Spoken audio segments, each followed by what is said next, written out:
Alrighty, for longtime Jude Crim members, this is going to be pretty familiar. For anybody who was here last year, it'll be somewhat familiar.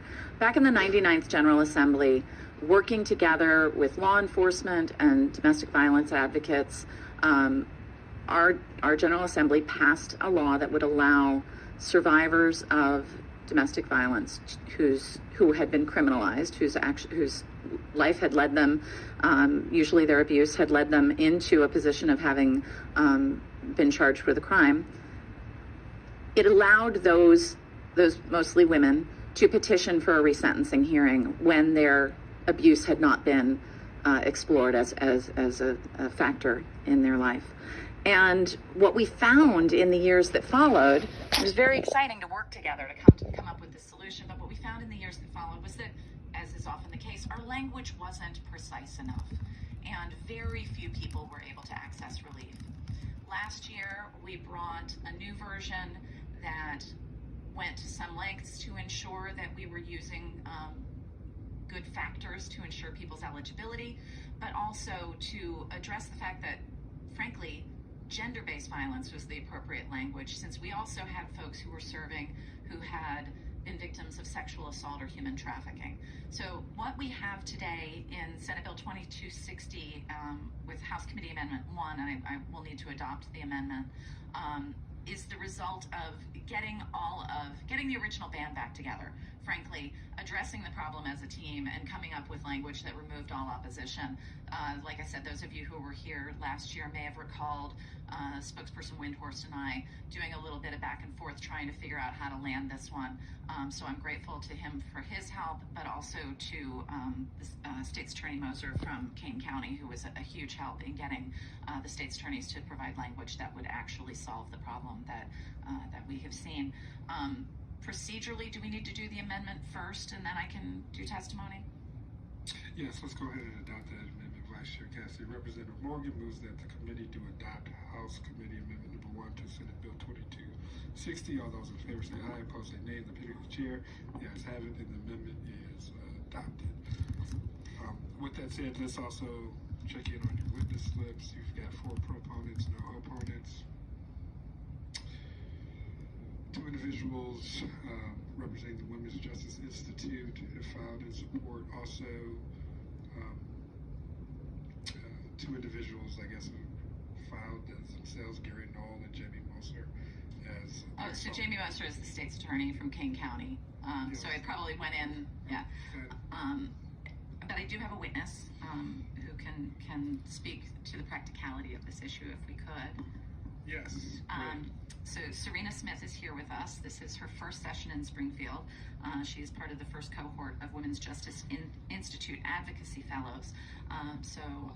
Without further ado, Ms. Williams. Yes, please. Or Ms. Smith, sorry. Please proceed with your testimony. Good afternoon. It's a terrible microphone. Good afternoon. My name is Sirena Smith, and I am an advocacy fellow with the Women's Justice Institute, which is a policy, arcs, and advocacy group created by and for impacted women.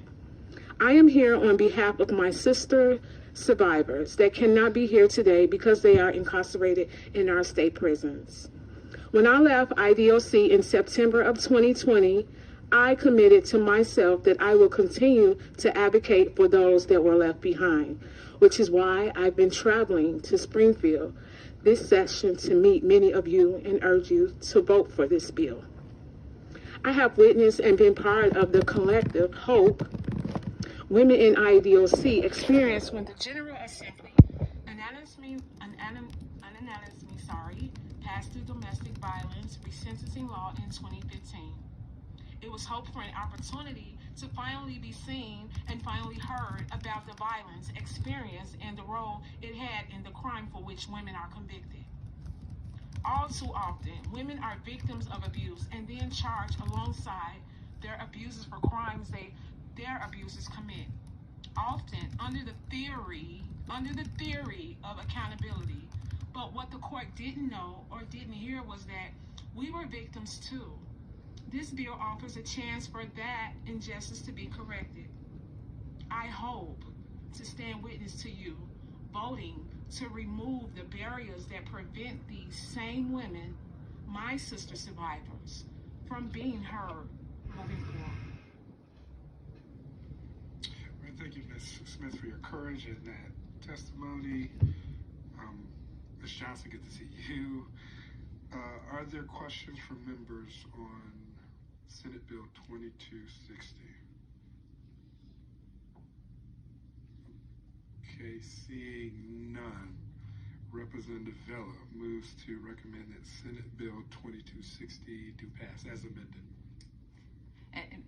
Mr. Chair, if I may, with your indulgence, I did want to draw folks' attention. In the underlying bill, there are hundreds of proponents representing the advocacy community that has really rallied behind these women for so long. So I just want to thank them all for their resilience and faith and endurance to get us to this point.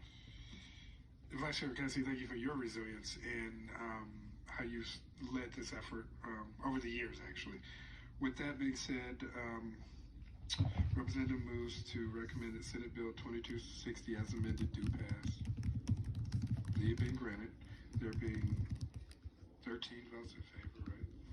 13 votes in favor, 0 votes opposed, and 0 voting present. Senate Bill 2260 as amended will be favorably reported to the House floor. Thank you for your hard work, Vice Chair Cassidy. Thank you, Ms.